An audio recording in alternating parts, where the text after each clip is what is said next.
Lunch time na!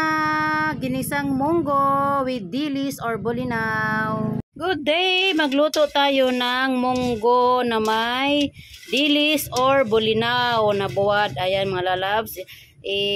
Prito ko muna or parang isangag kung sa Bisaya ang bulinaw para hindi siya malangsa pag ihalo na sa munggo. Kamunggay ulit ang ihalo natin sa munggo.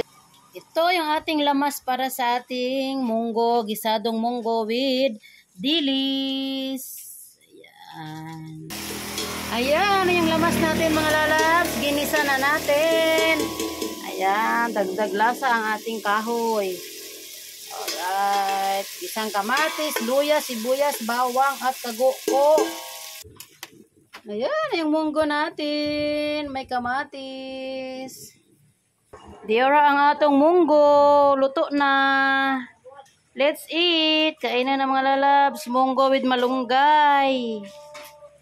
Kagwapa. Kainan na.